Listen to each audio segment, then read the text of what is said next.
I gotta say, I watched Interview with a Vampire and it changed my life. Welcome back, everyone. We are here to talk about the show Interview with the Vampire. And wow, as someone that has read the Vampire Chronicles and reread them and then read them again, I have read one of these books so much. I think Memnoch the Devil, which is also pretty thick, that there's literally a rubber band holding my copy together. And it took me a while to get around to watching it. Obviously, I think the show started in 2022. It is currently 2025 at the time of this recording, and I'm only now finally getting around to watching it. And that is because I was nervous. Before I get into this, I just want to know, what is your experience with Interview with the Vampire? Did you like the books? Have you seen the movie? Did you watch Queen of the Damned?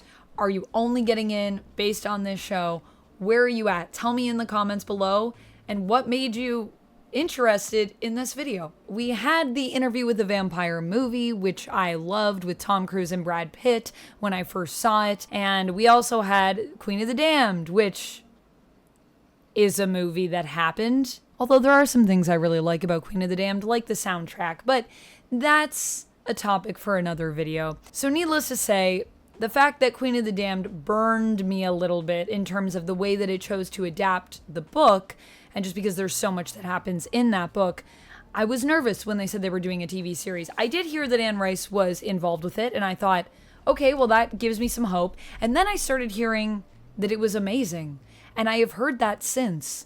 And with the fact that we are now moving basically into the Vampire Lestat, which is another book in the series, kind of continuing the story of the main series, I was like, I gotta check this out. I gotta see what we're doing. I love the Vampire Lestat. It is probably my favorite book of the Vampire Chronicles. And I was not disappointed by the trailer. And so finally, the stars aligned and we all got together, for those of you that are in my Discord community, and we had a little watch-along party.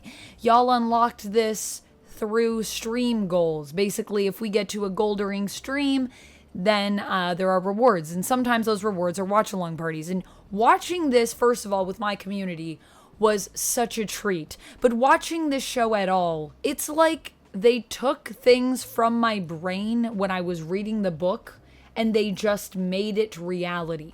Sam Reed was literally born to play Lestat. Now, I've only seen the first couple episodes, so my ranting here is going to be just about the first two episodes that I've seen, but I just wanted to come in and basically gush about how much I love this show and why I feel it is such an accurate adaptation, even though there are things that are changed. But I actually think these changes simply improve upon the source material and are enhancing it and modernizing it in a way that is so satisfying and so perfect. And we get some moments that are like a one-for-one from the movie, but just adapted for the show. So while they are doing the exact same scene, they're doing it with a different approach, which makes it even better, because then we just have two different adaptations that are giving us something unique. For example, obviously spoilers, because we're talking about the first two episodes,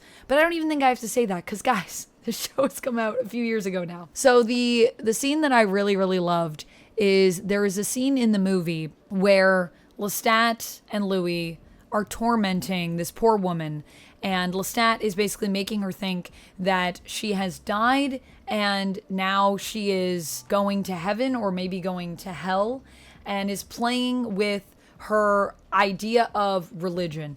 And something that is very important, by the way, to the Vampire Chronicles is religion. We get this kind of in a different way in the show, where Lestat and Louis go out to the opera, and because Lestat, this is one of his favorite operas, and he just feels that the actors are super messing this up. So what does he do? He invites the lead actor home to his and Louis' apartments, and then makes the performers see how their performance was so wrong by playing the piano and being like, see, you're off key there, that's not the right note, you're messing it up, and then he kills this man for fun, basically because he can do it and he's interested in doing it. He likes to do it. And that scene, there are literal lines that you see in the film adaptation that are a one for one. Now, one of the most amazing things about this as well is that even when we go into Louis's life and the tone of that, the way that he describes his life matches the books like one for one, even though it's a modernization. And I mean, in the movie, it's the 90s because that was the time. In this, it's 2025, and Daniel's already interviewed Louis, which I love that there's kind of this idea of, no, the original interview, which I guess in the book would have been in the 70s, although in this world, I don't know, might be back in the 90s when the one happened in the film, which was obviously an adaptation for that era. It was just in the past. So this is our second attempt at the interview because the first attempt didn't go so well. So we also have an older Daniel, which I think is really interesting, a really cool update. So even though we've changed some of Louis's story in the fact that, you know, he is a person of color now, he's black, and in the book, he is not, he's white. He actually owns a plantation and has slaves, and that's part of his moral dilemma because he doesn't feel good about that stuff. Louis is a very compassionate, a very empathic character in the books, and they still bring all of that. And instead of it being that he is a, you know, former slave owner, here he is someone that ran a plantation with his family. They were black, and that was obviously probably taboo at the time. And then they lost that because of his dad, and instead he went into sort of running a brothel, which also tracks because in the books, Louis is kind of obsessed with visiting brothels. I remember in his mortal life, he was pretty into that. They've basically just updated things in ways that speak to who the characters are, but also speak to the kind of stories that we would like to hear in a modern age. And I love that because it fits beautifully with what Anne Rice is setting out to do. Not only do we have lines that are straight up from the book, not only do we have a perfect adaptation of the tone of the book and the narration and the way that Louis speaks, not only do we have Sam Reed, who was born to play Lestat. I mean, I like Tom Cruise's Lestat a lot, but Sam Reed is Lestat. He just is the man. It is wild to me. I don't understand how they could have someone so perfect for the role, but they just managed to find the person on earth that is Lestat. He is exactly how I picture him in my mind when I read the books. It's amazing. Not only do we have all of that, but we also have the themes beautifully baked into the show just from the beginning. There's obviously a lot of queerness in the show, which, while I wouldn't say it's so explicitly stated as I recall in the books, all of that is very implied in the books. It's definitely there. I believe Anne Rice has also talked about, you know, the sexual nature of vampires. And I mean, Lestat is just a guy, he's into like everyone. I think the idea of vampires being these sexual creatures is nothing new. It's been around since the beginning of vampires, I would say, in many respects in terms of folklore. So that is very important to the story. But we also are adding in this element of, you know, Louis being a gay man who is closeted, and them being vampires as kind of a coded for queerness in the sense that, you know, back in the day, people would have had to hide that. And now in the modern era, Louis is also more comfortable, which symbolically seems to also fit with this idea that in the modern age, you know, queerness is more accepted.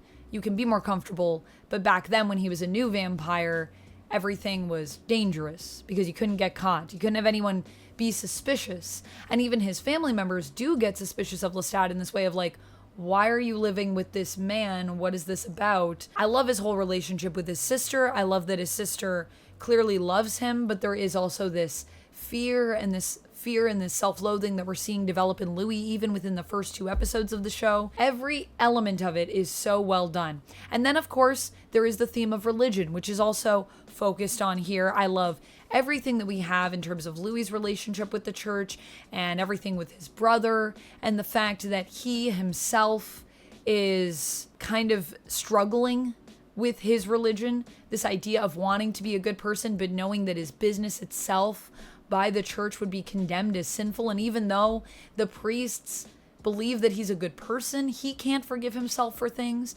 There's the death of his brother, which is done differently in the show. In the book, his brother falls down the stairs. In the show, it's more traumatizing because they're up on the roof hanging out like they always do, watching the sun come up after their sister's wedding, and his brother just walks off. And there's a lot of ways that you could probably examine that scene. It's just so well written. I just love the romance as well between Lestat and Louis. I think it's so beautifully done here. There's a toxicity to it. There's something here that is like, these are two kindred spirits who will be tied together forever, which is so true. There's a lot of love. There's a lot of respect. And the show does a great job of showing all the sides of Lestat. So we have all the themes, perfect portrayals, great writing, great production, by the way, the lighting in this show, the music in this show, the attention to detail for the fact that it is a period piece mainly at this point in time. I think it's all really just so well done. And it's nice to see a creative team that really seems to appreciate and cherish the source material and want to honor it and sees something of value for modern audiences as well, which I agree. I always come back to these books. I love them dearly. To me, they're some of my favorite books of all time. Probably my favorite, I would say actually, Vampire Lestat is probably my favorite book of all time. It's got to be up there. If it's not number one, it's very close. The other element that I just want to touch on is how theatrical the show is. And I think it's because they aren't afraid of using these sort of grand establishing shots and using blocking in a way that a lot of modern television just seems to forget about. And I talked about this during my watch through of Peacemaker. There is a really good scene there that really utilizes blocking. And I was just talking about, even in that review, how blocking in film is a bit of a lost art. I mean, I think we see it a bit more in movies these days, but especially in TV. I find TV tends to be a lot of this, maybe you get something that's like waist up, but that's really all we get. So to see something that feels that you're really in the spot with the characters, where there's also, I think, because it's a period piece, just the way that people speak feels a little bit grander when we travel back in time with Louis and hear his story. So I'm wondering if that's part of it, but I also feel it's just the way that blocking is utilized that makes you feel like you're watching something that is bigger than you. And it allows you to kind of get lost in it. It's a beautiful blend of a theatrical approach, but still with film, so you can get fully immersed in the show. And the interesting thing I noticed during my watch along is that we didn't talk a lot during the watch along, because I think all of us that were watching, we were just so focused on this show. So needless to say, I loved it. I think the first two episodes for me are a 6 out of 5. They are perfection. There is no notes that I have, and I am just in love with this show. I cannot wait to continue with it, and I hope that you will return here to watch my videos. If I continue to talk about it, let me know. So basically, that's all I really have to say about this one. I hope that you enjoyed this, and yeah, do let me know if you want me to continue along with it. We also do watch-alongs via our Patreon as well. We do one monthly, and then sometimes we also unlock them as stream goals for the Discord community. So if you want to join me for one, make sure you check out the Discord.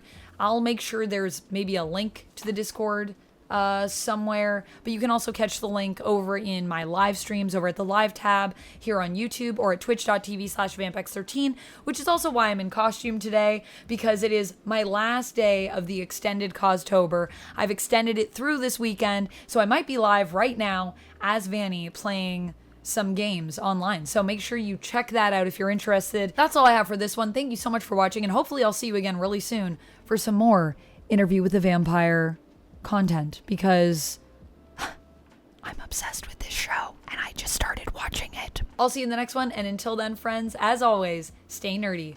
Bye! And if you like my content and you're like, I need more, guess what? I just launched a new channel where I do solely reactions. So if there are some reactions you'd like to see from me over there, let me know in the comments, and you can check out one of my new videos over on that channel over here.